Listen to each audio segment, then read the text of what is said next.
दोस्तों, स्वागत है इस रोमांचक नई जर्नी में जहां हम उतरने वाले हैं अगाथा क्रिस्टी की विश्व प्रसिद्ध detective novel murder on the Orient express की रहस्यमयी दुनिया में। आज मैं आपको लेकर चल रहा हूं एक ऐसी ट्रेन यात्रा पर जो साधारण बिल्कुल नहीं है। बाहर से यह सफर जितना शानदार और शाही दिखाई देता है, उसके भीतर उतना ही गहरा और डरावना रहस्य छिपा है। ऐसा रहस्य जिसकी कल्पना भी आसान नहीं। हम सवार होने जा रहे हैं उस मशहूर ट्रेन पर, ओरिएंट एक्सप्रेस। तो आप आराम से बैठ जाइए, सांसें थाम लीजिए और तैयार हो जाइए अगाथा क्रिस्टी की इस कालजयी कृति को सुनने के लिए। कहानी शुरू होती है इस्तांबुल के ग्रैंड स्टेशन से। दिसंबर की ठंडी हवा प्लेटफॉर्म पर कोच के बीच सरकती है। अनाउंसमेंट्स बार बार गूंजती हैं। वेंडर्स गरम कॉफी और पेस्ट्री की खुशबू फैला रहे हैं और भीड़ में यात्रा की बेसब्री हर चेहरे पर पड़ी जा सकती है। उसी भीड़ के बीच खड़ी है ओरिएंट एक्सप्रेस, जिसके बाहर चमचमाते गोल्डन लेटर्स ऐसे दिख रहे हैं जैसे किसी महल की शोभा। अंदर का नजारा किसी प्राइवेट क्लब जैसा, डिसिप्लिन्ड और कंफर्टेबल। पॉलिश्ड वुडन पैनल्स जिन पर रोशनी साफ झिलमिला रही है, ब्रास फिटिंग्स जो लैंप लाइट में धीरे धीरे चमक रहे हैं, कॉरिडोर में बिछे सॉफ्ट कारपेट्स जो कदमों की आहट को दबा देते हैं, और डाइनिंग कार में सफेद टेबल क्लॉथ्स और सिल्वर कटलरी इतनी बारीकी से सजी है कि जरा सी गलत आवाज भी कानों को चुभ जाए। लोग कोट्स कसकर पकड़ रहे हैं, ट्रंक और सूटकेस घसीट रहे हैं, टोपियां ठीक कर रहे हैं, अपनी अपनी सीटें ढूंढते हुए अटेंडेंट से पोलाइट लेकिन जल्दबाजी भरे सवाल पूछते हैं। शहर की रोशनी प्लेटफॉर्म की छत पर अटक कर कांपती है और हवा में कोल, स्टील, कॉफी और परफ्यूम की मिली-जुली खुशबू तैर रही है। भीड़ के बीच क्वाइटली खड़े हैं एरक्यूल पुआरो, छोटे कद के, परफेक्टली ग्रूम्ड मस्टाश, हैट सही एंगल पर, ओवरकोट बिल्कुल वेल प्रेस्ड, शूज चमचमाते हुए। उनकी स्टेडी और ब्राइट आईज और कंपोज्ड पोस्चर देखकर कोई भी उन पर तुरंत भरोसा कर ले। वेकेशन पर हैं, पर उनका इनर रेडर कभी ऑफ नहीं होता। उनकी नजर प्लेटफॉर्म को ऐसे पड़ रही है जैसे कोई मैप।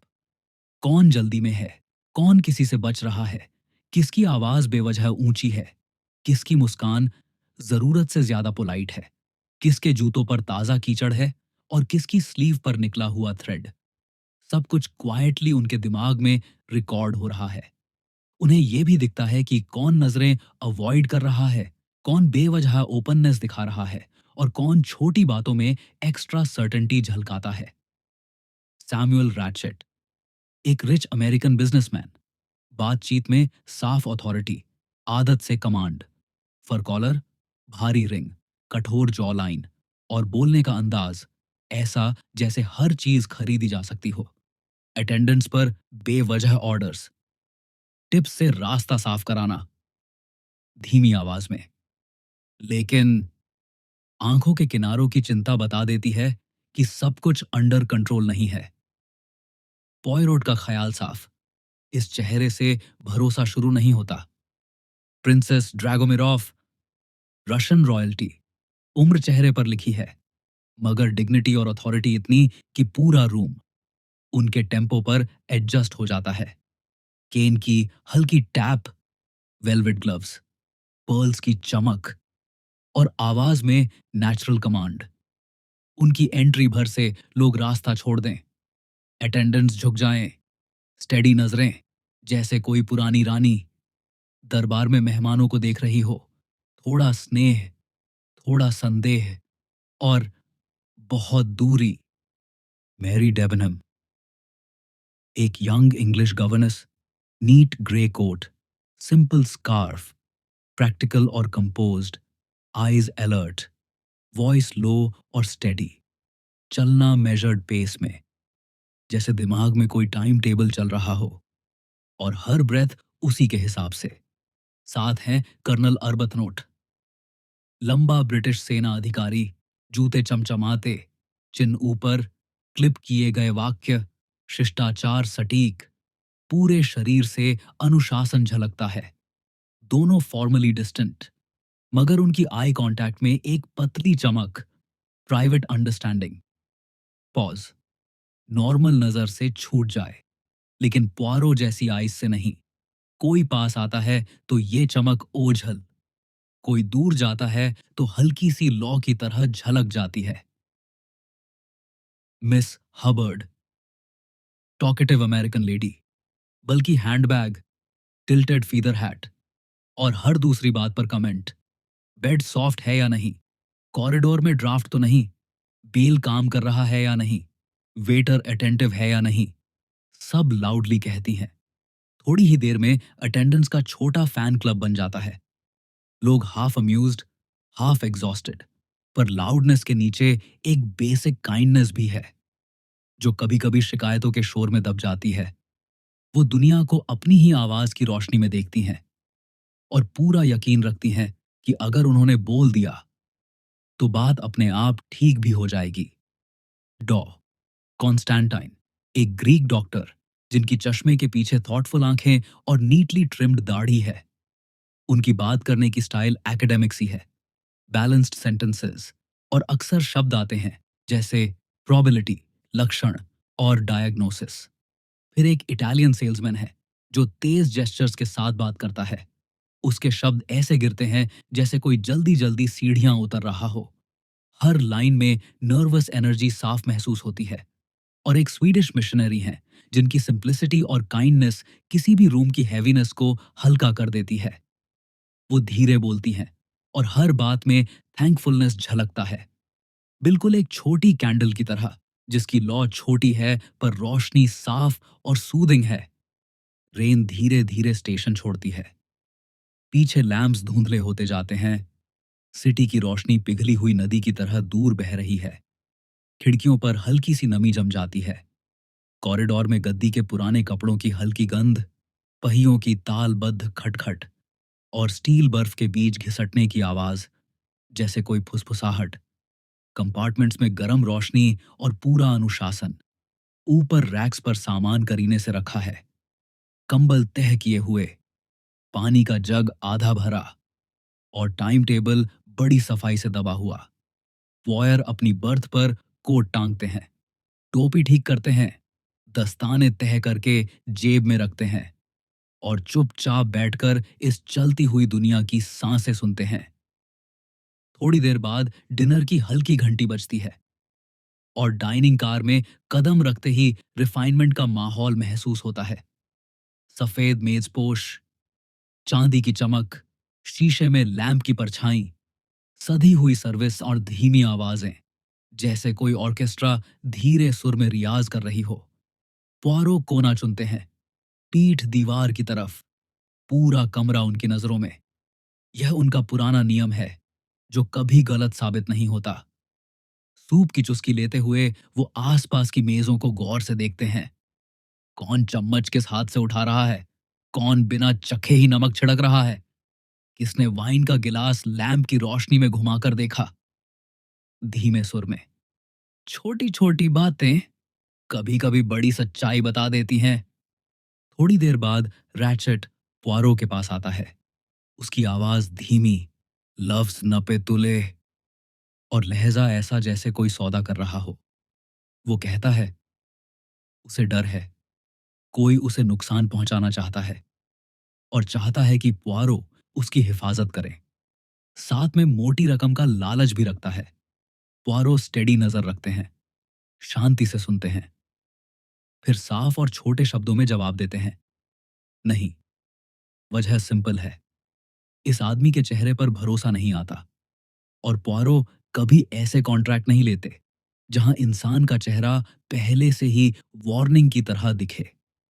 रैचेट की जबड़े की मांसपेशियां कस जाती हैं। जबरन तहजीब के साथ वो हट जाता है और पीछे हवा में इरिटेशन की पतली परत छोड़ जाता है, जो धीरे धीरे खाने की खुशबू में घुल जाती है। पास वाली मेज पर मैरी और आर्बतनॉट चुपचाप खाना खा रहे हैं। जब कोई पास आता है तो उनकी बातें छोटी हो जाती हैं। ठहराव लंबे, कंधे तन जाते हैं, नजरें संभल जाती हैं, और आवाज छोटी व संक्षेप में बदल जाती है। लोग दूर होते ही लहजा ढीला पड़ जाता है। आंखें खुली और आरामदेह हो जाती हैं। और फिर अचानक वही सख्ती लौट आती है, जैसे कोई अदृश्य बटन दब गया हो। पोरो मन ही मन नोट करते हैं, रिश्ता है, पर सच सामने आना बाकी है। दोनों अपनी दूरी उसी मेहनत से निभाते हैं, जैसे कोई अभिनेता रिहर्सल में हर इशारे को निभाता है। प्रिंसेस ड्रागोमिरोफ बहुत नफासत से चम्मच उठाती हैं, किसी टिप्पणी को आधी मुस्कान में टाल देती हैं, और पूरा कमरा उनके अंदाज पर ढल जाता है। मिसेस हबर्ड तीसरी बार वेटर को घंटी दिखाती हैं, शिकायत करती हैं कि रात को किसी का आना जाना उन्हें परेशान करता है, और कहती हैं कि कंडक्टर को ध्यान देना चाहिए। इटालियन सेल्समैन कल्पना में टाइम टेबल बिगड़ने की बातें करता है और हवा में हाथ हिलाकर गिनती दिखाता है।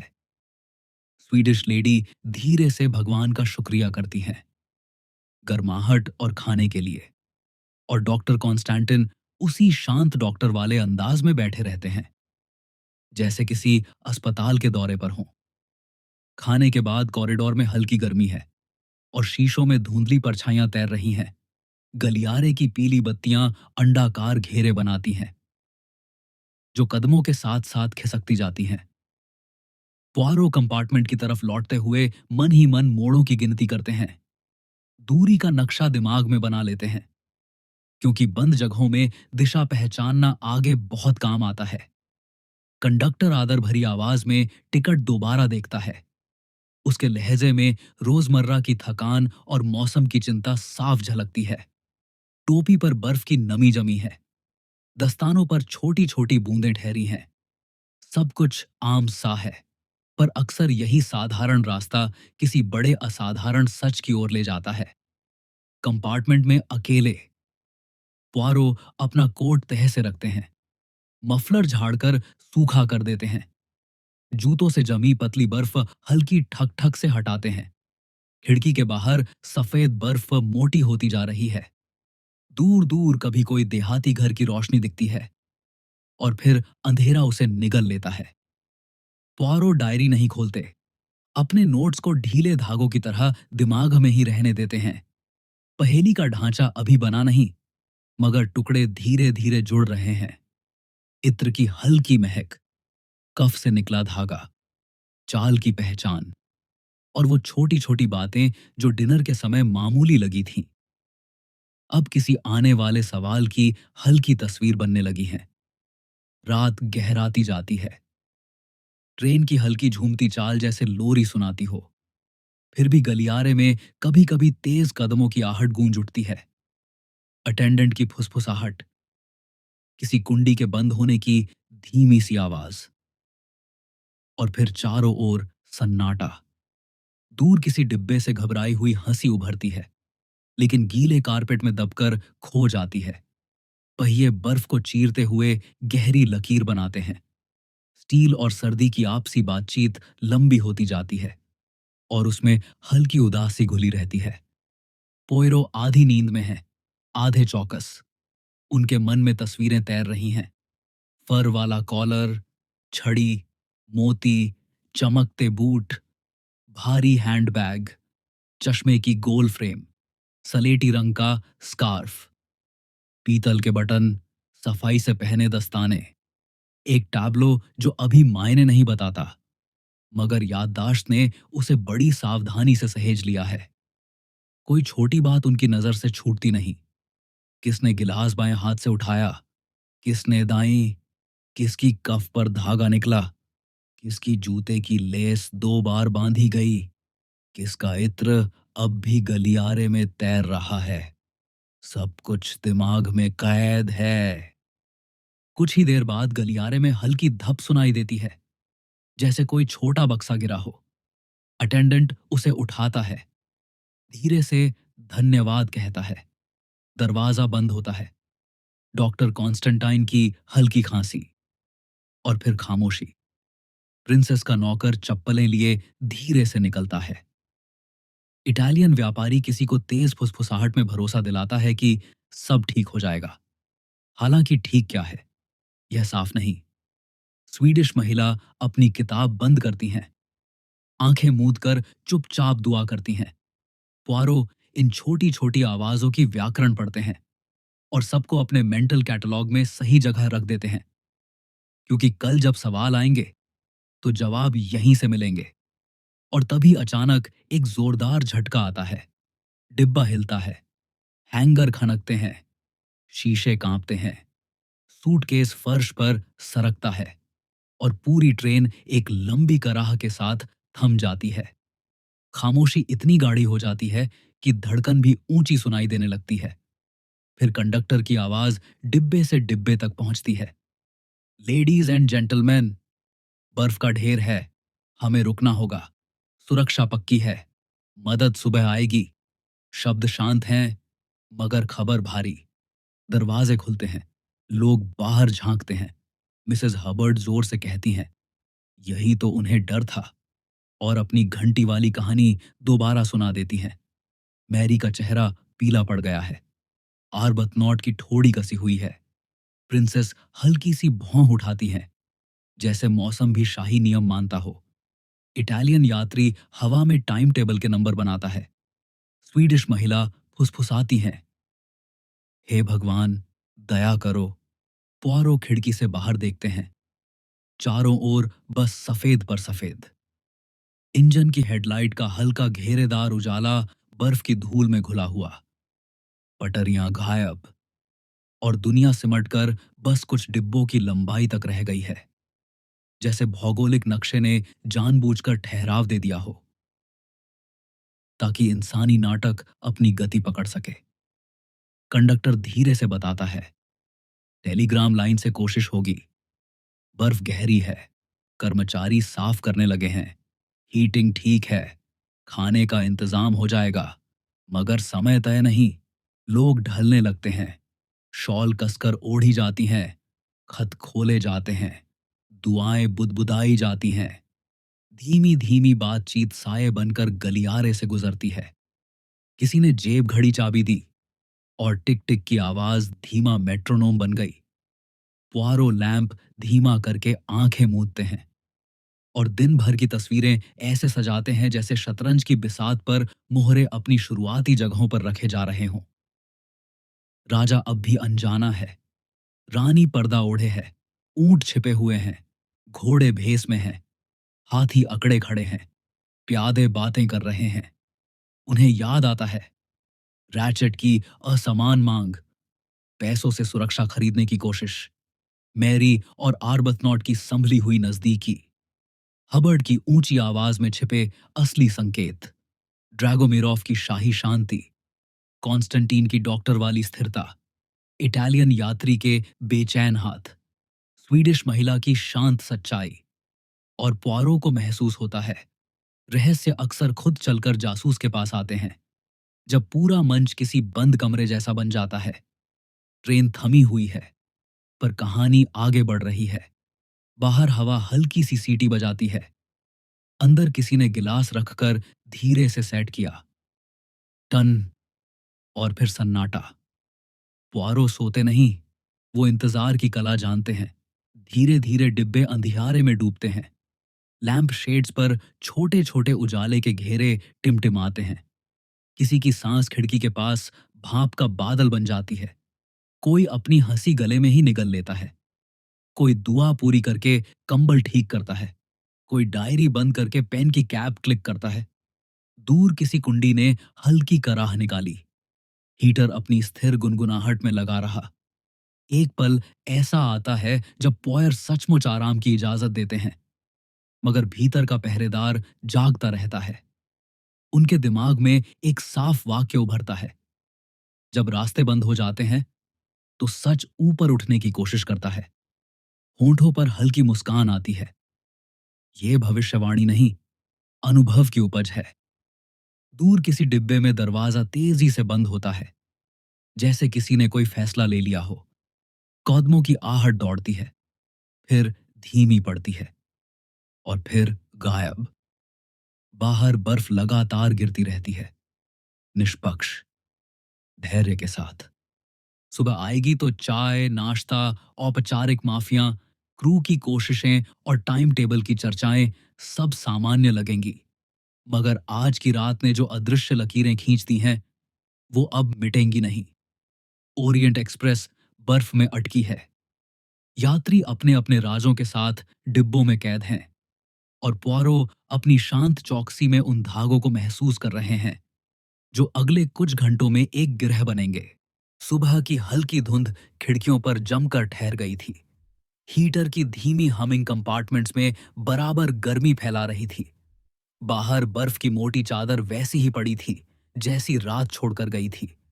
ओरिएंट एक्सप्रेस एकदम स्टिल थी, जैसे बस धीरे धीरे सांस ले रही हो।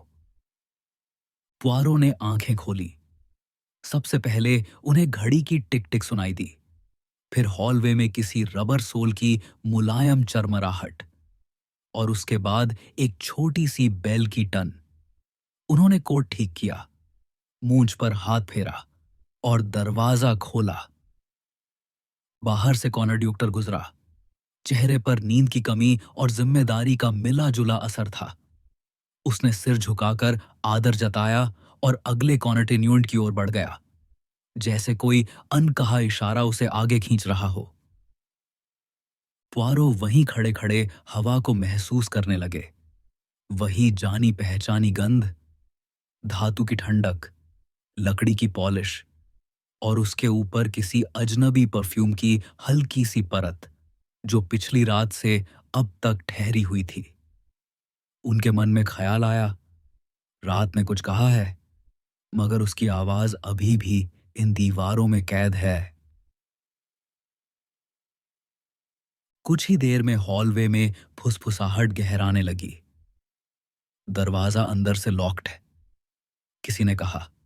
एक और आवाज आई, खिड़की खुली थी क्या? फिर तीसरी आवाज, डॉक्टर को बुलाइए। पुआरो बाहर निकले। सामने देखा तो एक कंपार्टमेंट के पास छोटा सा जमावड़ा बन चुका था। कंडक्टर और एक अटेंडेंट चाबी घुमा घुमा कर लैच खोलने की कोशिश कर रहे थे, मगर दरवाजा हिला तक नहीं। विंडो बाहर से बर्फ में चिपकी हुई थी। आगे खड़ी मिसेस हबर्ड कमेंट्री कर रही थीं। उनका कहना था कि पिछली रात किसी अजनबी ने उनके कमरे में घुसने की कोशिश की थी। उन्होंने बेल दबाई थी और कदमों की आहट भी सुनी थी।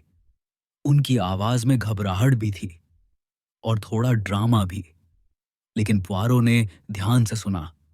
उनके शब्दों में एक पतली सी सच्चाई की लकीर थी। डर अक्सर बढ़ा चढ़ा कर बोलता है, मगर उसकी जड़ हमेशा किसी असली कंपन से जुड़ी होती है।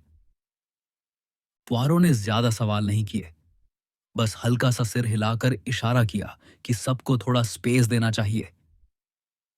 फिर उन्होंने कंडक्टर से धीरे स्वर में पूछा, अंदर से कोई आवाज आई थी?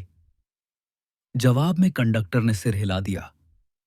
चुप्पी थी, भारी और डरावनी। मजबूरी में लैच तोड़ा गया।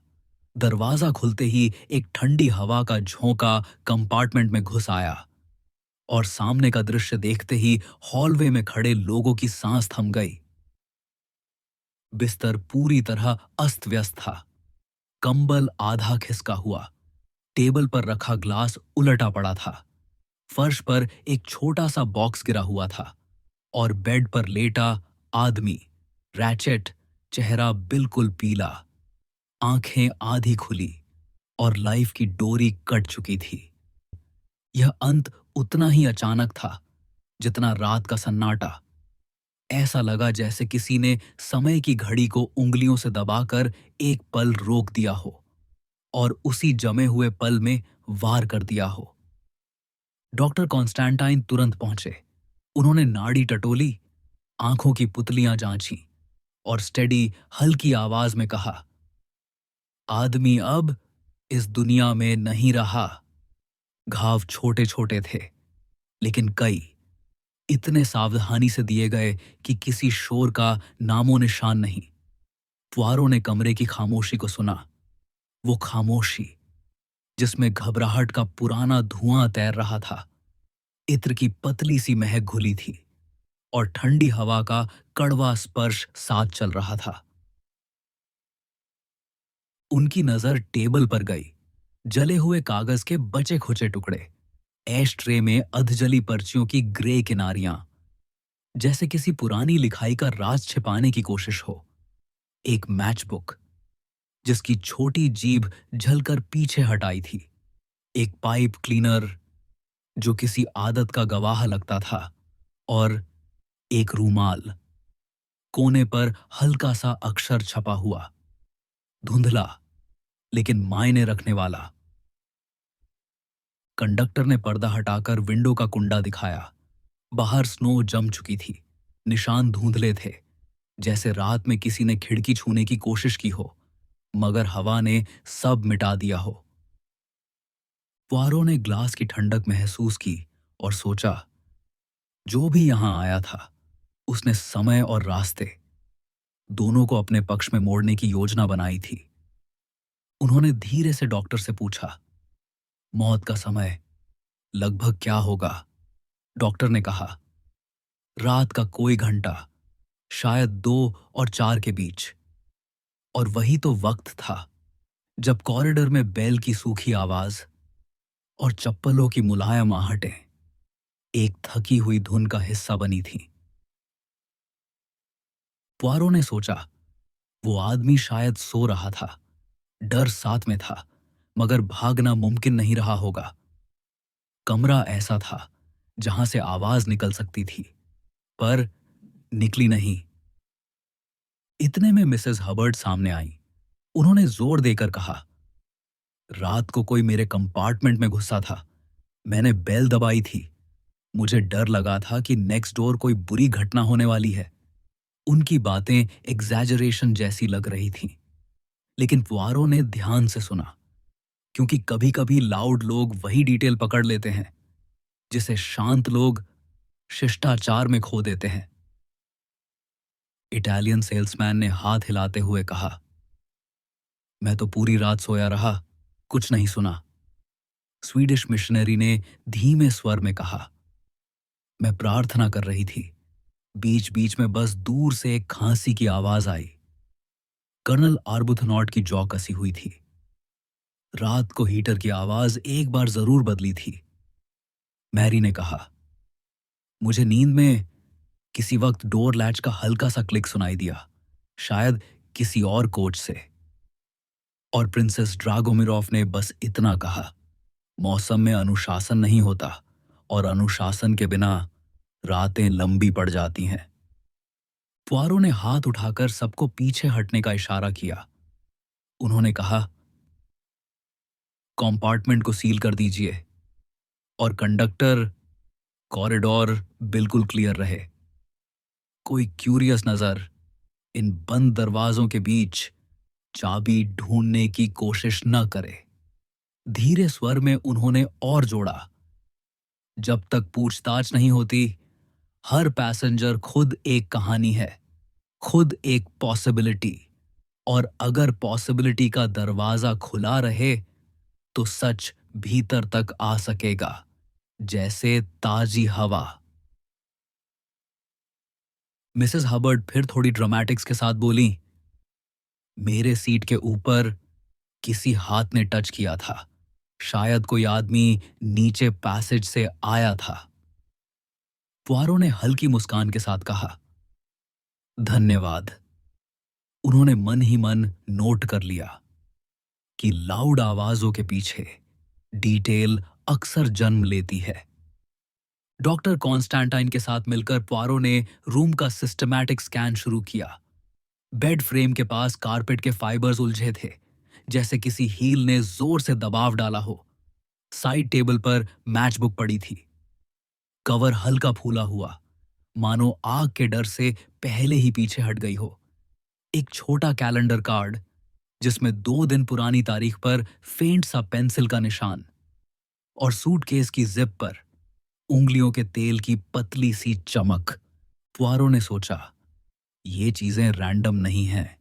मनुष्य की बेचैनी हमेशा सरफेस पर आ जाती है, जैसे पानी में हवा की थैली ऊपर उठकर गोलाई बना देती है। उन्होंने टेबल पर रखा ग्लास उठाया, उसकी रिम पर उंगली फिराई। एक सूखी सी खनखनाहट पूरे कमरे में गूंजी, छोटी सी घंटी की तरह। और पुआरो ने कहा, जो भी यहां आया उसने अपने डर को आवाज नहीं बनने दिया। उनके ये शब्द कमरे की दीवारों पर टांग गए। कंडक्टर ने अपने रिकॉर्ड सामने रखे। रात के अलग अलग समय किसे कहां देखा गया, किसने बेल दबाई, किसका टिकट दोबारा चेक हुआ और हीटर की लाइन कब एडजस्ट की गई। पुआरो ने मन ही मन एक टाइम ग्रिड खींची, एक इनविजिबल तालिका जिसमें कॉलम्स घंटों के थे और रोज कंपार्टमेंट्स के, और हर डिटेल स्याही की बूंद की तरह अपनी जगह बना रही थी। उन्होंने शांत स्वर में कहा, नाश्ते के बाद सभी पैसेंजर्स डाइनिंग कार में मौजूद रहेंगे। कोई अपना सामान अब भी न छुए। डरने की कोई जरूरत नहीं, लेकिन सच का रास्ता साफ रहना चाहिए। डर धुंध जैसा होता है और धुंध सच के किनारों को मिटा देती है। ब्रेकफास्ट एक अजीब सा समारोह था। क्रॉकरी की हल्की खनखनाहट, स्पून्स का नापा तुला स्पर्श और वॉइसेस सामान्य से एक स्तर नीचे। प्रिंसेस ड्रागोमिरोफ ने मौसम को दोष दिया। कठोर सर्दियां इंसान के फैसले भारी कर देती हैं। उनके शब्द नपे तुले थे, हर सिलेबल जैसे कोई गहना। मिसेस हबर्ड ने अपना बयान पॉलिश्ड करते हुए कहा, मैंने सचमुच बेल दबाई थी। कंडक्टर देर से आया और मुझे डर था कि नेक्स्ट डोर कोई मुसीबत है। उनकी आंखों में खुद को सही साबित करने की बेचैनी साफ चमक रही थी।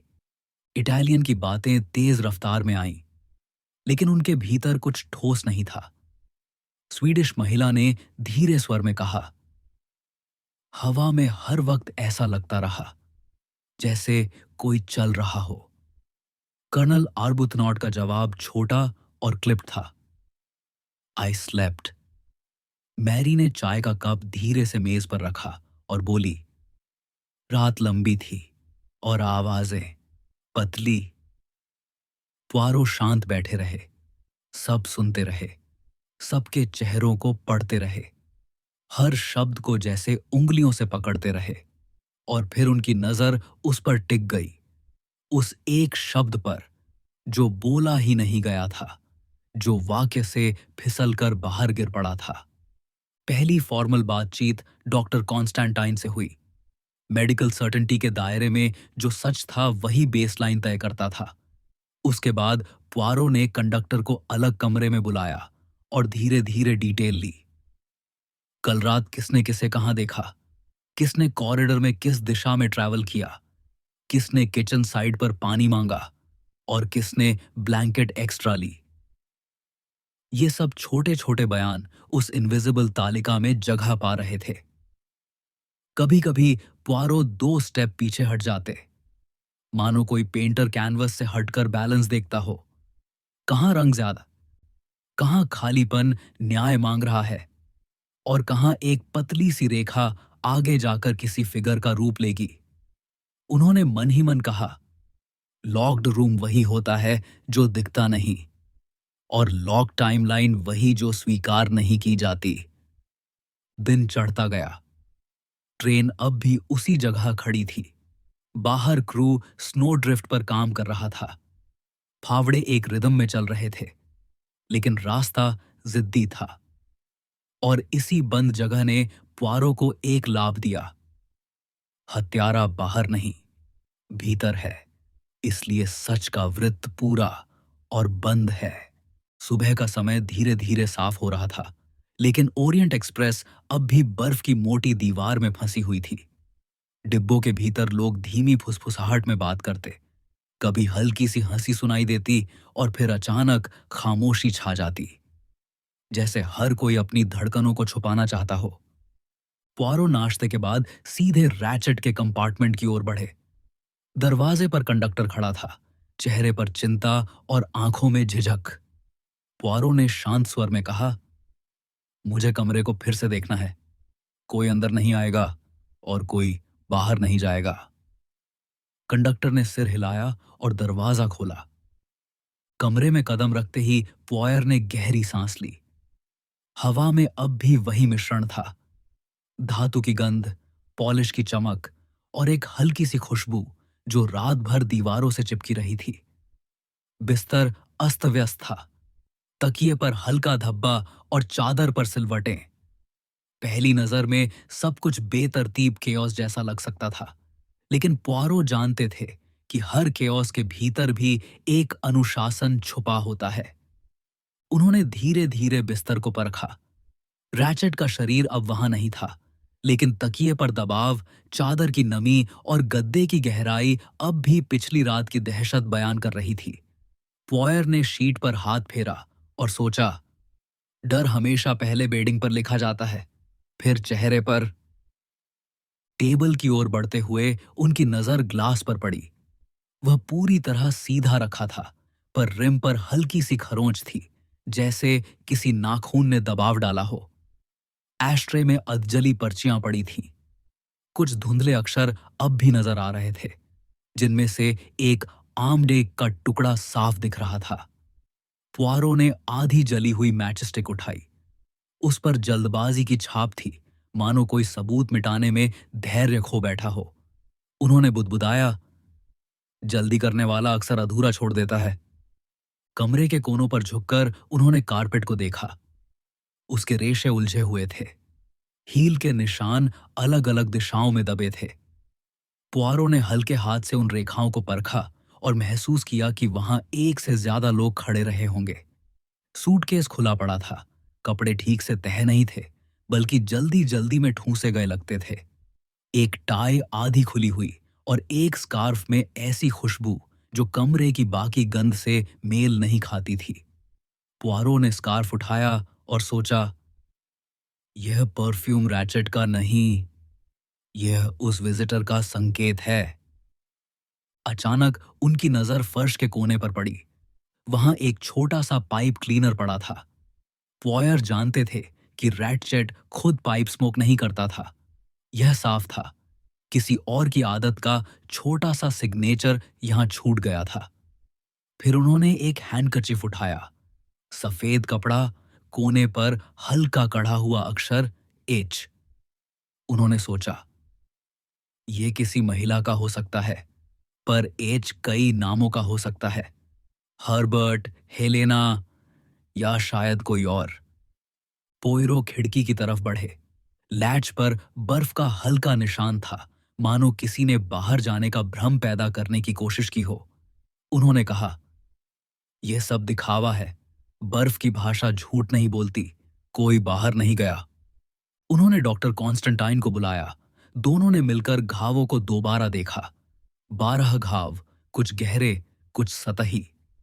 कॉन्स्टेंटाइन ने गंभीर स्वर में कहा, ये असामान्य है, एक ही हाथ से दिए हुए नहीं लगते।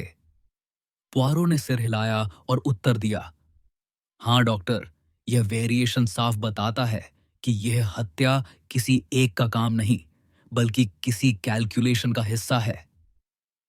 जब पोयरो बाहर निकले तो पैसेंजर पहले ही डाइनिंग कार में एकत्र हो चुके थे। सबकी आंखों में एक ही सवाल था, कौन और क्यों। पोयरो ने स्टीडी आवाज में कहा, दोस्तों, अब हम सब इस जर्नी में अकेले नहीं हैं। बर्फ ने हमें रोक दिया है और इसी ट्रेन में एक हत्यारा मौजूद है। जब तक सच सामने नहीं आता, आप सब सस्पेक्ट हैं। तुरंत मिसेस हबर्ड उठ खड़ी हुई। उन्होंने जोर देकर कहा, मैंने सचमुच अपने कंपार्टमेंट में किसी को आते हुए महसूस किया था। पॉयरो ने उन्हें शांत किया और कहा, आपकी डिटेल हम बाद में लिख लेंगे मैडम। इटालियन सेल्समैन ने हल्की हंसी दबाकर कहा, मैं पूरी रात सोया था। लेकिन उसकी उंगलियां लगातार मेज पर टैप करती रहीं। पुआरो ने सोचा, झूठ की आवाज अक्सर शब्दों से नहीं, उंगलियों से निकलती है। स्वीडिश मिशनरी ने धीरे से कहा, मैंने तो बस एक हल्की खांसी सुनी थी और कुछ नहीं। मैरी डेबनहम ने काम वॉइस में कहा, रात लंबी थी, मुझे बस दूर से कोई आवाज फेंट सी सुनाई दी। कॉलन अर्बथनोट ने क्लिपर्ड टोन में जवाब दिया, मैंने कुछ नहीं सुना। फिर वह चुप हो गए। प्रिंसेस ड्रैगमोरोफ ने अपनी गरिमामयी आवाज में कहा, मैं तो पूरी रात गहरी नींद में थी। पोयरो एक एक को ऑब्जर्व करते रहे। उनके लिए शब्दों से अधिक महत्व जेस्चर्स का था। कौन कप उठाते हुए हाथ कांप रहा है, कौन आंखें मिलाने से बच रहा है और कौन बेवजह आत्मविश्वास दिखा रहा है। बाद में पॉयर ने कंडक्टर को बुलाया और पूछा, क्या रैटचेट ने अपने बारे में कल कोई असामान्य बात कही थी? कंडक्टर ने उत्तर दिया, वह बहुत नर्वस था और कह रहा था कि एक्स्ट्रा लॉक लगाना जरूरी है। पुआरो ने यह डिटेल भी नोट कर ली। अब यह और साफ होता जा रहा था कि रैचेट दरअसल किसी और आइडेंटिटी से जुड़ा था, वही आइडेंटिटी जो इस मर्डर की असली जड़ थी। अपने कंपार्टमेंट लौटकर पॉयर ने अपनी नोटबुक खोली और लिखते गए, बर्न पेपर फ्रैगमेंट्स, आर्मस्ट्रॉन्ग नाम, पाइप क्लीनर, किसी स्मोकर का संकेत, हैंडकरचीफ विद एच, किसी महिला की निशानी, मल्टीपल वुंड्स, एक से अधिक हाथ, window latch drama, deliberate misdirection. Notebook बंद करते हुए पुआरो ने काम आवाज में खुद से कहा, यह सिंपल मर्डर नहीं है, यह एक कॉन्स्पिरेसी है। सुबह धीरे धीरे साफ हो रही थी, लेकिन ट्रेन अब भी बर्फ में फंसी खड़ी थी, जैसे लोहे को किसी ने ठंडे हाथों से कसकर पकड़ लिया हो। डाइनिंग कार में यात्री चुपचाप आकर बैठते जा रहे थे। प्लेटों की हल्की खनक और चम्मचों की धीमी आवाजें उस जगह को एक अजीब सी औपचारिक शांति में भर रही थी। पुआरो ने अपनी मूंछों के सिरों को सीधा किया, आंखों में वही शांत चमक, और कंडक्टर से कहा कि आज वे सबसे अलग अलग बातें करेंगे। उन्होंने साफ कहा, कोई बीच में नहीं बोलेगा, कोई हड़बड़ी नहीं करेगा। जो कहा जाएगा उसे वैसा ही सुना जाएगा, क्योंकि सच सुनने के लिए कमरे की हवा तक को धीमा होना पड़ता है। सबसे पहले आई मैरी डेबनहैम, साधारण ग्रे कोट, हल्का स्कार्फ और बहुत स्टेडी आवाज। पुआरो ने पूछा, कल रात कब सोई? क्या सुना? कोई मिला? मैरी ने सीधा जवाब दिया, डिनर के बाद मैं सीधे अपने कमरे में चली गई, थोड़ी किताब पढ़ी, फिर लाइट डिम करके सोने की कोशिश की। मुझे कहीं से एक लैच की आवाज सुनाई दी, लेकिन समझ नहीं पाई कहां से। पुआरो ने उनके हाथों पर ध्यान दिया, उंगलियां स्टेडी, दस्तानों पर हल्की सी खुशबू। उन्होंने पूछा, क्या आपको कॉरिडोर में कभी कोई तेज परफ्यूम महसूस हुआ? मैरी ने कहा, हाँ, एक बार हल्की सी फ्लोरल खुशबू आई थी, लेकिन बहुत फेंट। पुआरो मुस्कुराए, धन्यवाद मिस डेबनहैम, हल्की बातें भी कभी कभी बड़े दरवाजे खोल देती हैं। इसके बाद आए कर्नल आर्बुथनॉट, लंबे सख्त पोस्चर और क्लिप्ड आंसर्स। पुआरो ने वही सवाल किए, समय, कोई आवाज, किसी को देखा? कर्नल ने छोटे छोटे जवाब दिए। बोले, मैं पाइप पीता हूं, पर ट्रेन में नहीं, बस खिड़की से बाहर बर्फ देखी थी, कुछ अजीब नहीं सुना। पुआरो ने मन में पाइप क्लीनर वाली बात को जोड़ लिया। रैचेट के कमरे में पड़ा वो छोटा सा सुराग याद आ गया। उन्होंने कैजुअली पूछा, मैरी से आपका परिचय कब से है? कर्नल का जबड़ा सख्त हुआ। बोले, बस यात्रा का संयोग। पुआरो ने धीरे से कहा, संयोग से मुलाकात होती है, लेकिन तालमेल अक्सर पहले से तैयार होता है। तीसरी थी मिसेस हबर्ड। वह आते ही तेज आवाज में बोली, अगर मेरी बात कल रात सुनी गई होती तो आज ये सब न होता। उन्होंने बेल दबाने, अंधेरे में किसी की मौजूदगी और हाथ लगने की बात बार बार दोहराई। पुआरो धैर्य से बोले, ठीक है, मैं सब लिख रहा हूं, लेकिन बताइए, क्या आपको कोई अलग गंध या कदमों की चाल याद है? मिसेस हबर्ड ने कहा, हाँ, कदम तेज नहीं थे, वो ऐसे लगे जैसे कोई डरते डरते गुजरा हो।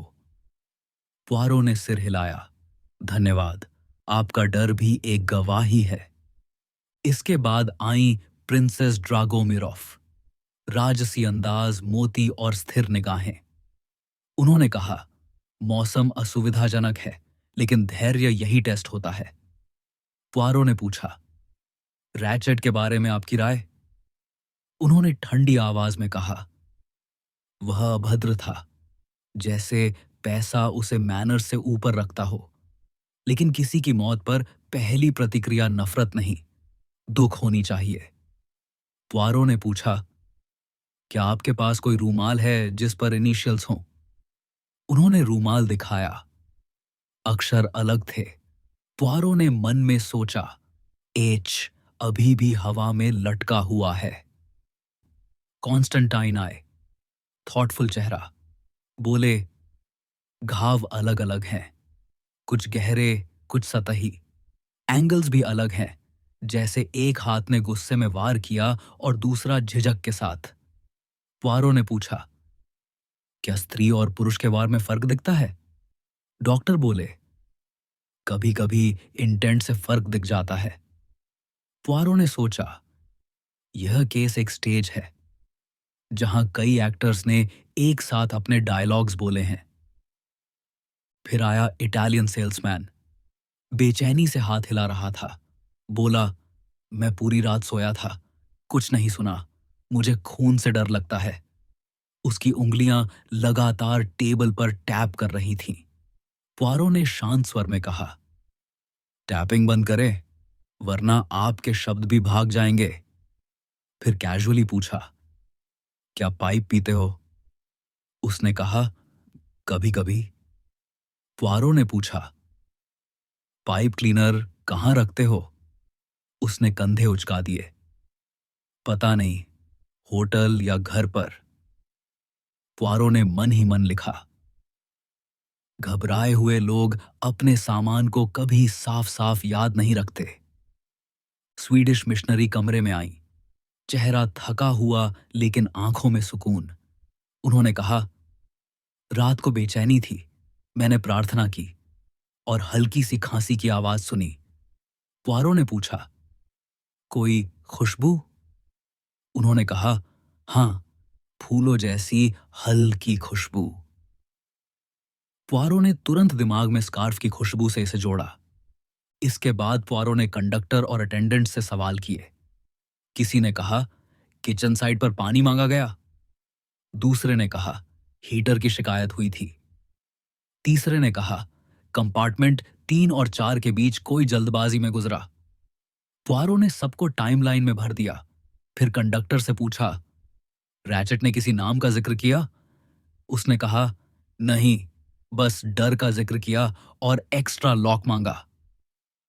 उसके बाद पुआरो ने सबको अपने ग्लव्स और हैंडकरचीफ लाने को कहा। कमरे में लेदर, वुल और लिनन की गंध भर गई। कई हैंडकरचीफ्स प्लेन थे, कुछ पर इनिशियल्स। पुआरो ने एच वाले को अलग रखा और उसकी सिलाई, खुशबू और फोल्ड्स को बाकी से कंपेयर किया। फिर ग्लव्स देखे, किसी पर पाउडर, किसी पर मेटल की गंध, किसी पर साबुन की। उन्होंने सोचा, जिसने वार किया उसके हाथ डर से नहीं, फैसले से कांपे। दिन भर पुआरो खिड़की के पास खड़े होकर बर्फ की भाषा पढ़ते रहे। फिर कमरे में लौटकर बर्न्ड पेपर देखा। आर्मस्ट्रॉन्ग का नाम फिर सामने आया। उन्होंने मन ही मन सोचा, न्याय जब देर से आता है तो खून ठंडा हो जाता है, और ठंडा खून हिसाब शांति से लिखता है। शाम को पुआरो ने मैरी और आर्बुथनॉट को एक साथ बुलाया। उन्होंने कैजुअली कहा, कल की रात लंबी थी, आज की रात कैसे गुजरेगी? मैरी बोली, किताब पढ़ूंगी। आर्बुथनॉट ने कहा, सो जाऊंगा। तभी पुआरो ने अचानक कहा, आर्मस्ट्रॉन्ग केस। कमरा थम गया। मैरी ने हल्की ब्लिंक की और आर्बुथनॉट का जबड़ा कस गया। पुआरो ने कुछ नहीं कहा, बस हवा में नाम छोड़ दिया और देखा कि उसका असर कैसे कमरे की दीवारों पर गूंजा। रात गहराती गई, हीटर स्टेडी हम करने लगे। कॉरिडोर की लाइट अंडाकार झीलें बना रही थी। पुआरो ने कंडक्टर से कहा, अब किसी को सामान छूने मत देना, सब कंपार्टमेंट्स में रहें। उन्होंने हल्का सा सपर लिया और रैचेट के कमरे में जाकर चुपचाप बैठे। दीवारें रात की हल्की फुसफुसाहटें लौटा रही थीं, किसी की जल्दी, किसी की झिझक, किसी की गलती। उन्होंने उस एच वाले रूमाल को देखा और सोचा, सच नाम से नहीं, आदत से मिलता है। धीरे से उन्होंने खुद से कहा, यह मर्डर कोरस की तरह है। आवाजें अलग अलग हैं, लेकिन धुन एक है।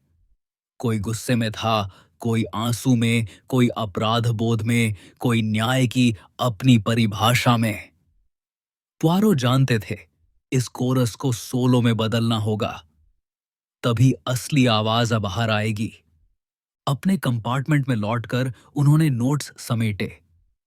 टाइमलाइन टाइट हो रही थी, झूठे संकेत मिट रहे थे, और सबका रुख अब आर्मस्ट्रॉन्ग की याद की ओर था। बाहर बर्फ गिरती रही, पर फ्लेक्स हल्के हो गए थे, जैसे आसमान थक गया हो। ट्रेन स्थिर थी, पर केस आगे बढ़ चुका था। पुआरो ने लिखा, कल गवाही गहरी होगी, और सच किसी नाम, किसी आंसू, किसी तस्वीर की तरह सामने आएगा। लैंप धीमा था, आंखें बंद थीं। पुआरो सस्पेक्ट्स की चाल, उनकी आवाजें, उनकी खुशबुएं और उनके शब्द एक एक कर फिर से देख रहे थे। कुछ चेहरों के नखाब अब पतले हो चुके थे, कुछ अभी भी मोटे। और पुआरो को लगा, बर्फ जैसी दुनिया में भी कुछ फुटप्रिंट्स ऐसे होते हैं जिन्हें हवा मिटा नहीं पाती। वे हल्के से मुस्कुराए, क्योंकि सुबह उन्हें उन्हीं निशानों पर चलना था। डाइनिंग कार में लैंप जल रहे थे, शीशों पर हल्की नमी जमी थी, और खिड़कियों पर बर्फ अब भी अपनी मोटी परत जमाए बैठी थी। पुआरो ने अपनी छोटी नोटबुक खोली और गवाहियों की हर लाइन को जोड़ना शुरू किया। जैसे जैसे लकीरें जुड़ती गईं, उनके बीच से कॉन्ट्रडिक्शंस उभरते गए। कोई कह रहा था कॉरिडोर खाली था, कोई कह रहा फुटस्टेप्स सुनाई दिए। किसी ने कहा परफ्यूम बहुत तेज था, किसी ने कहा बहुत हल्का। पुआरो को महसूस हुआ, यही तो सच और झूठ का जाल है, जिसे खोलना होगा। सबसे पहले उन्होंने कंडक्टर को फिर से बुलाया। उसने बताया, रात को मिसेस हबर्ड ने बेल दबाई थी और शिकायत की थी कि कोई आदमी उनके कंपार्टमेंट में घुस आया। पुआरो ने पूछा, तुम्हें इसमें कितना यकीन है? कंडक्टर ने धीरे से कहा, मैडम हमेशा लाउड रहती हैं सर, पर उस रात उनकी आवाज सचमुच डर से कांप रही थी। पुआरो ने नोट किया, लाउडनेस के पीछे भी कभी कभी असली डर छुपा होता है। मैरी डेबनहैम से उन्होंने पूछा, बेल की आवाज आई तो आप क्या कर रही थीं? मैरी ने स्टेडी आवाज में कहा, शायद मैं सो रही थी। पुआरो ने कहा, मिस डेबनहैम, कल आपने कहा था कि लैच की आवाज सुनी थी, अब कह रही हैं कि आप सो रही थीं। ये कॉन्ट्रडिक्शन कैसे? मैरी का चेहरा सख्त हुआ, बोली, शायद मैं नींद में थी, मुझे याद नहीं। पुआरो ने आंखों में नजरें गड़ाकर कहा, मेमोरी अगर एक बार भी हिचकिचाए तो उसमें शक जरूर होता है। कर्नल आर्बुथनॉट से उन्होंने पाइप क्लीनर के बारे में पूछा। कर्नल ने क्लिप्ड टोन में कहा, मैं पाइप पीता हूं, मगर यहां नहीं। पुआरो ने कहा, तो फिर रैचेट के कमरे में पाइप क्लीनर क्यों मिला? कर्नल का जबड़ा कस गया, पर आवाज स्टेडी रही, किसी और का होगा। पुआरो ने मन ही मन लिखा, इनकार में भी डिसिप्लिन झलकता है। मिसेस हबर्ड फिर आई, जोर देकर बोली, मैंने साफ साफ महसूस किया कि कोई ऊपर वाले बर्थ में क्रॉल कर रहा था। पुआरो ने धीरे से पूछा, क्या आप पूरी तरह श्योर हैं कि वो आपके ही कंपार्टमेंट में था, पास वाले में नहीं? हबर्ड की आंखें चौड़ी हो गईं। मुझे यकीन है, मैंने बेल दबाया था और कंडक्टर देर से आया। पुआरो ने काम टोन में कहा, मैडम आपके वर्ड्स लाउड हैं, लेकिन सर्टेनिटी कई बार इल्यूजन भी होती है। मैं आपके डर को मानता हूं, लेकिन डर को फैक्ट कहना रिस्की है। प्रिंसेस ड्रागोमिरॉफ से उन्होंने पूछा, रात को आपको कौन सी आवाजें सुनाई दी? प्रिंसेस ने गरिमा भरे अंदाज में कहा, सिर्फ हीटर की क्रैकलिंग, बिल्कुल ऑर्डिनरी। पुआरो ने नोट किया, उनके बयान इतने कंसिस्टेंट हैं कि जरा ज्यादा परफेक्ट लगते हैं। असली यादें इतनी फ्लॉलेस नहीं होती। इटालियन सेल्समैन अब भी बेचैन था। उसकी उंगलियां लगातार टेबल पर टैप कर रही थीं। बोला, मैं पूरी रात सोया। पुआरो ने शांत आवाज में पूछा, अगर तुम गहरी नींद में थे तो तुम्हें कैसे पता कि कोई तुम्हारे कमरे में नहीं आया?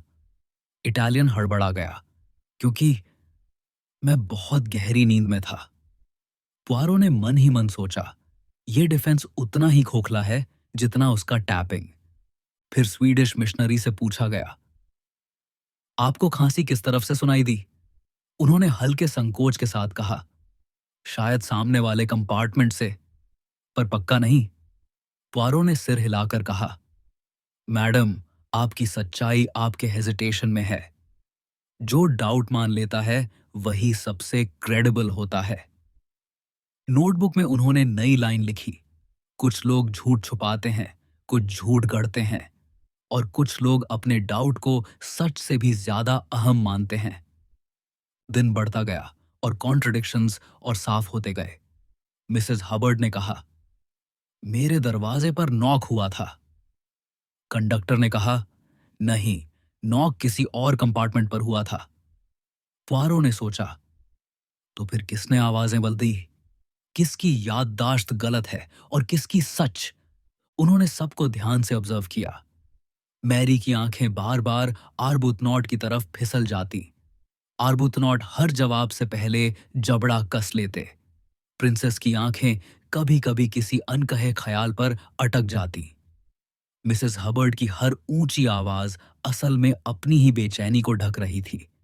इटालियन की बेचैन उंगलियां उसके अंदरूनी डर को और लाउड बना देती, और स्वीडिश मिशनरी का हर पॉज उनकी ईमानदारी को अंडरलाइन करता। पुआरो ने मन ही मन कहा, यह मर्डर किसी एक का काम नहीं। हर कॉन्ट्रडिक्शन एक सुराग है कि कई लोगों ने रोल्स निभाए। कोई प्रोटेक्ट कर रहा है, कोई छुपा रहा है, कोई डिस्ट्रैक्ट कर रहा है। मर्डर एक एक्ट था, लेकिन उसके पीछे पूरा कोरस खड़ा था। रात फिर ढली। ट्रेन अब भी जमी रही। हीटर स्टेडी हम कर रहे थे। पुआरो ने अपनी नोट्स देखी, जलाए हुए कागज के टुकड़े, पाइप क्लीनर, एच वाला रूमाल, उलझी हुई गवाहियां। उन्होंने धीरे से कहा, सच को छुपाया जा सकता है, लेकिन कॉन्ट्रडिक्शंस हमेशा उसे बाहर खींच लाते हैं। और ये कॉन्ट्रडिक्शंस अब मुझे सिर्फ एक नाम की तरफ ले जा रहे हैं, आर्मस्ट्रांग। उन्होंने लैंप डिम किया, मूंछों पर उंगली फेरी और माइंड में वही वाक्य गूंजने दिया, ये केस सिर्फ मर्डर का नहीं, ये न्याय का अधूरा हिसाब है जिसे पूरा करना होगा। सुबह की रोशनी धीरे धीरे खिड़कियों पर फैल रही थी, लेकिन ट्रेन अब भी वहीं फंसी थी। बर्फ ने पहियों को ऐसे जकड़ रखा था जैसे धरती ने उन्हें अपने भीतर खींच लिया हो। पूरी ट्रेन ने ठंडी हवा में जैसे एक गहरी थकी हुई सांस छोड़ी, और इसी बंद जमी हुई दुनिया में पुआरो ने अपना दिन शुरू किया। धीमी चाल, स्टेडी नजर और दिमाग में कल की गवाहियों की गूंज। डाइनिंग कार में हीटर का स्टेडी हम था, बर्तनों की हल्की खनक और लोगों के चेहरों पर वही बेचैनी। फर्क सिर्फ इतना कि अब उस बेचैनी को सबने एक सभ्य मुस्कान के नीचे छिपा लिया था। पुआरो ने कंडक्टर को धीरे से बुलाया और कहा कि वो टेलीग्राफ डेस्क के पास रखी इनवर्ड आउटवर्ड स्लिप्स और गार्ड लॉग फिर से देखना चाहते हैं। छोटी टाइमिंग्स कभी कभी बड़े दरवाजे खोल देती हैं। स्लिप्स हल्के थे, लेकिन उनमें पिछली रात की पूरी नब्ज लिखी थी। किसने पानी मांगा, किसने ब्लैंकेट, किसने बेल दबाई, और किस दिशा से कदम आए और गए। पुआरो ने पेंसिल से छोटे डॉट्स लगाए और फेंट एरोज खींचे, समय बाएं से दाएं, कंपार्टमेंट्स ऊपर से नीचे, और बीच में वो कर्व जहां कहानी अचानक मुड़ी थी। वहीं उन्होंने कंडक्टर से पूछा, क्या रैचेट ने कभी अपना नाम बदलने की बात की? कंडक्टर थोड़ा रुका, फिर धीरे से बोला, वो हमेशा सावधान रहता था सर। कभी कभी पासपोर्ट ऐसे पकड़ता जैसे उसमें सिर्फ कागज नहीं, बल्कि किसी पुराने डर का सबूत रखा हो। पुआरो की आंखों में हल्की चमक आई। उन्होंने सोचा, डर अक्सर इंसान की पहचान से भी ज्यादा साफ बोलता है। उन्होंने राख की डिब्बी से जले हुए कागज का टुकड़ा उठाया, उंगलियों से ग्रे रेशे सुलझाए और वही शब्द फिर उभरा, आर्मस्ट्रॉन्ग। अधूरा लेकिन अनमिस्टेकेबल। यह नाम कंपार्टमेंट में हवा की तरह फैल गया। एक पुराने अन्याय की गंध, एक बच्चे की हंसी से खाली हुआ कमरा और उन आंखों की ठंडक जिनमें दुख ने पक्का इरादा ले लिया था। पुआरो ने धीरे से कहा, अगर अतीत यहां आया है तो वो अकेला नहीं आया। यादें हमेशा हाथ पकड़कर चलती हैं। उन्होंने कंडक्टर से आखिरी सवाल किया। कल रात किसी ने अमेरिकन एक्सेंट में अनयूजली केयरफुल तरीके से बात की थी। कंडक्टर ने सोचा, फिर बोला, हाँ, एक बार किसी ने प्लीज इतना एग्जैक्ट बोला जैसे रिहर्सल की लाइन पढ़ रहा हो। पुआरो ने सिर हिलाया। रिहर्सल, कोरस, क्यूज, वही शब्द दिमाग में गूंजते रहे। इसके बाद प्रिंसेस ड्रागोमिरॉफ आईं। उनके पर्ल्स आज और भारी लगे, जैसे किसी पुरानी याद का वजन साथ ला रही हों। पुआरो ने सीधे पूछा, प्रिंसेस, आर्मस्ट्रॉन्ग परिवार से आपका कोई रिश्ता था? प्रिंसेस ने पलकों को झुकाया, ठुड्डी उठाई और बोली, कुछ नाम ऐसे होते हैं जिन्हें जुबान पर लाने से पहले दिल एक पल रुकता है। फिर शांत स्वर में बोली, एक बच्ची थी, उजली, हंसती हुई। और फिर एक घर था जो अचानक खामोश हो गया। उस दिन से कुछ लोगों ने अपने अपने कमरों में दरवाजे नहीं, दीवारें खड़ी करनी शुरू कर दी। कमरा चुप हो गया। पुआरो ने सिर झुकाकर कहा, धन्यवाद मैडम, आपका शोक आज भी गरिमामय है। मैरी डेबनहैम आई। स्कार्फ आज भी नीट था, पोस्ट्योर स्टीडी, लेकिन आंखों में एक अनुपस्थित सी चमक। पुआरो ने पूछा, मिस डेबनहैम, आर्मस्ट्रॉन्ग केस के बारे में का कभी पढ़ा या सुना? मैरी के होंठ हल्के कांपे, पर आवाज काम रही। हर सिविलाइज्ड आदमी ने सुना होगा। पुआरो मुस्कुराए। हर सिविलाइज्ड आदमी ने सुना, लेकिन कुछ ने रोया भी और कुछ ने कसम खाई। मैरी की पलकें धीरे से झपकीं। पुआरो ने सॉफ्टली कहा, अगर रैचेट वही निकला तो? मैरी ने कप की हैंडल छोड़ी और पहली बार सीधी बोली, तो इसका मतलब है कि न्याय ने एक गाड़ी पकड़ी और बर्फ में फंस गया। पुआरो ने उन शब्दों को ध्यान से उठाया और मन की शेल्फ पर आर्मस्ट्रॉन्ग के नाम के पास रख दिया। रात गहरी हो चुकी थी, लेकिन ओरिएंट एक्सप्रेस अब भी बर्फ में जकड़ी खड़ी थी। कंपार्टमेंट्स की खिड़कियों से पीली रोशनी बाहर गिरती और तुरंत सफेद में घुल जाती। पुआरो अपने बर्थ पर नहीं थे। वो कॉरिडोर में धीरे धीरे चलते रहे, हर आवाज, हर सांस, हर दरवाजे की खामोशी सुनते हुए। उन्हें पता था, सुबह होते ही उन्हें यह तय करना होगा कि कौन सी बातें सीधे चैलेंज करनी है और कौन सी कॉन्ट्रडिक्शंस अपने आप टूटकर गिरने देनी है। सुबह डाइनिंग कार में लोग एक एक करके आए। किसी ने जल्दी जल्दी चाय पी, किसी ने बस टोस्ट लिया, किसी ने नजरें नीचे रखी, किसी ने मजबूरी की मुस्कान दी। पुआरो सबको ऑब्जर्व करते रहे। उन्हें लगा हर चेहरा रिहर्सल से थका हुआ है। कल के जवाब डायलॉग्स की तरह लगे थे, याद किए हुए, मगर आज उन एक्टर्स की आवाज में फैटीग आ चुका था। और यही वो पल था जब साइकोलॉजी सच को पकड़ सकती थी। उन्होंने सबसे पहले कर्नल आर्बुथनॉट और मैरी डेबनहैम को अलग अलग बुलाया। दोनों से वही सवाल, कल रात 2 और 3 बजे के बीच आप कहां थे? आर्बुथनॉट ने क्लिप्ड टोन में कहा, अपने बर्थ पर। मैरी ने स्टीडी आवाज में कहा, मैं भी सो रही थी। पुआरो ने काम होकर कहा, आप दोनों के शब्द बहुत टाइट हैं और टाइटनेस अक्सर वही छुपाती है जो ढीलापन रिवील कर देता है। आर्बुथनॉट की जॉ सख्त हुई। मैरी की आईलैशेस धीमे ब्लिंक हुई।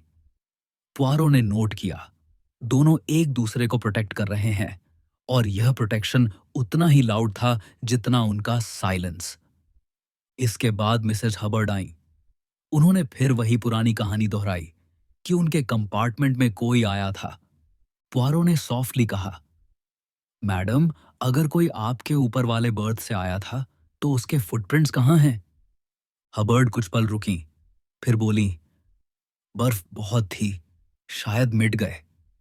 पुआरो ने काम टोन में कहा, नहीं मैडम, बर्फ फुटप्रिंट्स मिटाती नहीं, उन्हें और गहरा कर देती है। ये शब्द कमरे में गूंज गए। हबर्ड की आवाज एक पल को अटक गई, फिर और लाउड हो गई। तो आप कहना चाहते हैं कि मैं झूठ बोल रही हूं?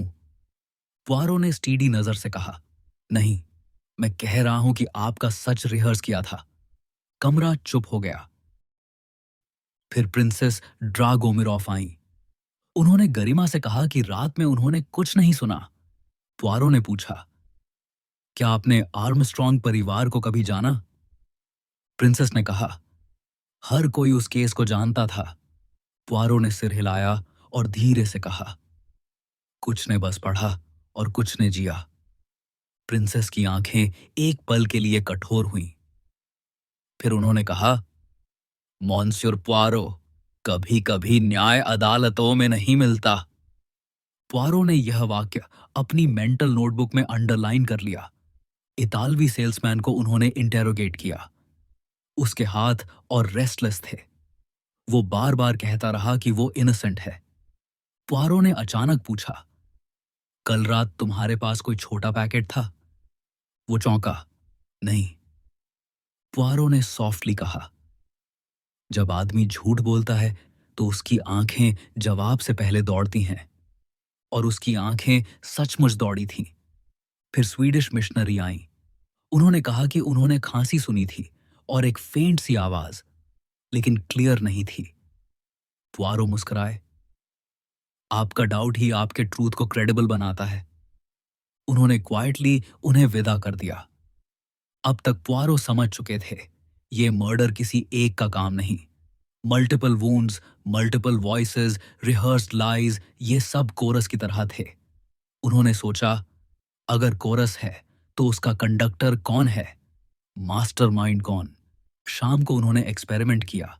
सब पैसेंजर्स को डाइनिंग कार में बुलाया और काम आवाज में बोले, मैं आपके सामने एक थ्योरी रखना चाहता हूं।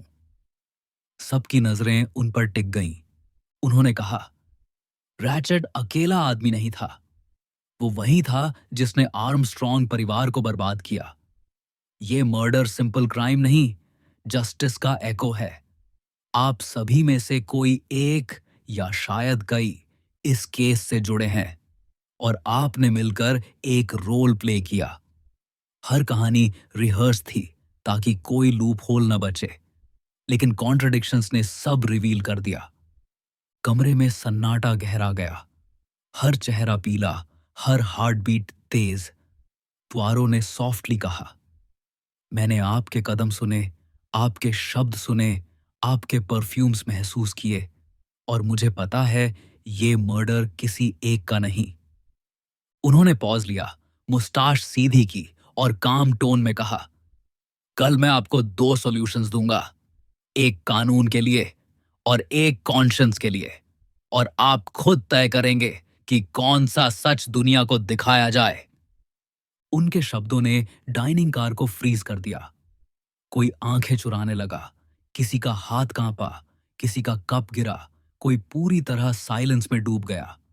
पुआरो ने चुपचाप सोचा, अब वो मोमेंट आ गया है जब सच को दो चेहरों में बांटना होगा, और दोनों में से सिर्फ एक चेहरा दुनिया देख पाएगी। सुबह की रोशनी बर्फ पर ऐसे फैल रही थी जैसे सफेद पन्ने पर पीली स्याही रिस रही हो। ट्रेन अब भी वहीं जमी थी, पहिए जकड़े हुए।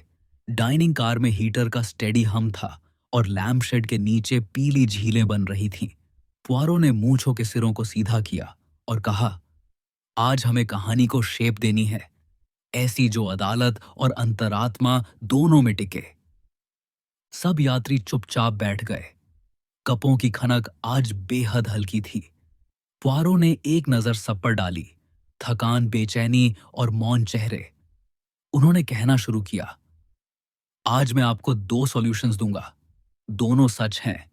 फर्क इतना है कि दुनिया में एक चलेगा और दूसरा आपके दिलों में रहेगा। पहले उन्होंने वह सीधा रास्ता बताया, एक अपराधी, एक रात, एक वार। रैचेट, जिसका असली नाम छिपा हुआ था, रात में अपने दुश्मन से मिला। वार हुआ, खिड़की का ड्रामा रचा गया और अपराधी चला गया। कहानी साफ और आरामदेह लगेगी, पुलिस इसी को पसंद करेगी। फिर उन्होंने ठहर कर कहा, लेकिन मेरे कान कोरस सुनते हैं, और यह हत्या कोरस थी। कई कदम, कई हाथ, कई इरादे। सबूत यही कहते हैं। घाव अलग अलग, फोर्स अलग अलग, खुशबू की लकीरें, फुटस्टेप्स की विविधता, रूमाल पर एच, पाइप क्लीनर, खिड़की की झूठी कहानी, ये सब एक स्टेजिंग थे। और उस राख में लिखा नाम, आर्मस्ट्रांग, वही बीता दर्द जिसने सबको जोड़ दिया। कमरा शांत हो गया। पुआरो बोले, यह कोई अकेले का वार नहीं, यह एक सभा थी, एक न्याय मंच, जहां हर किसी ने हिस्सा लिया। किसी ने आंसुओं से, किसी ने गुस्से से, किसी ने कर्तव्य से, और किसी ने शोक से। उन्होंने हर यात्री की ओर देखा। मिसेस हबर्ड का हैंडबैग कस गया। मैरी की पलकें धीमे गिरी। आर्बुथनॉट का जबड़ा सख्त हुआ। प्रिंसेस की छड़ी जमीन पर रुकी। स्वीडिश महिला ने हाथ जोड़ लिए। इतालवी की उंगलियां स्थिर हो गई। डॉक्टर कॉन्स्टेंटाइन ने सिर झुका लिया। पुआरो आगे बोले, मैं दो सॉल्यूशंस रखता हूं। पहला, एक अकेला अपराधी, रिपोर्ट बनेगी, केस बंद हो जाएगा। दूसरा, सब अपराधी, सामूहिक वार, सामूहिक शोक। यह अदालत की किताब में नहीं बैठेगा, मगर कॉन्शियंस की किताब में जरूर। फिर उन्होंने कंडक्टर से पूछा, कौन सा सच दुनिया को दिखाएं? कंडक्टर ने खिड़की से गिरती बर्फ देखी और कहा, वही कहानी बाहर जाए जो रास्ता आसान बनाए। पुआरो ने सिर हिलाया। तो दुनिया के लिए पहला सॉल्यूशन, एक अपराधी, एक रात, एक वार, लेकिन असली कोरस हम सब जानते हैं। उन्होंने आखिरी बार सबको देखा। याद रखिए, मैंने आपको बरी नहीं किया, मैंने आपको समझा है। न्याय कभी अदालत में होता है, कभी दिलों में। कानून टाइडी कहानियां चाहता है, कॉन्शियंस सच्ची। बाहर फावड़े बर्फ काट रहे थे। इंजन ने लंबी थकी हुई सीटी छोड़ी। यात्री उठे, पर कोई तुरंत नहीं गया। हर कोई अपनी जगह एक पल ठहरा, जैसे भीतर की अदालत को स्थगित कर रहा हो। प्रिंसेस ने हल्की मुस्कान दी। मैरी ने पहली बार सीधे पुआरो की ओर देखा। उस नजर में राहत थी। आर्बुथनॉट ने सिर झुका लिया। मिसेस हबर्ड का हैंडबैग ढीला हुआ। स्वीडिश महिला ने धीरे से प्रार्थना फुसफुसाई। इतालवी के हाथ जेब में स्थिर रहे। डॉक्टर ने शांत स्वर में कहा, आज शरीर और मन दोनों का वर्डिक्ट मिला। पुआरो खिड़की पर खड़े थे। बाहर सफेद मैदान पर इंजन की सांस धुंध बनकर उठ रही थी। उन्होंने सोचा, दो सॉल्यूशंस, एक दुनिया के लिए, एक ईश्वर के लिए। दुनिया वाला चलेगा, ईश्वर वाला शायद बर्फ के नीचे जिंदा रहेगा। पहियों ने झटका लिया। कोच कांपा। कप में चाय लहराई। ट्रेन चल पड़ी। पुआरो ने आंखें मूंदी और आखिरी वाक्य मन ही मन लिखा, कभी अदालत पूछेगी कौन, मैं कहूंगा कानून के लिए एक नाम, और कॉन्शियंस के लिए हम। बस इतनी सी थी ये कहानी। अगर आपको ये कहानी पसंद आई हो तो एक लाइक जरूर देना, क्योंकि हर लाइक एक सुराग होता है जो अगले एपिसोड तक ले जाता है। और हां, सब्सक्राइब कर लो ताकि जब अगली मिस्ट्री आए तो आप सबसे पहले उसका राज सुलझा सको। तब तक आंखें खुली रखना और कल्पना को जगाए रखना। मिलते हैं अगले केस में।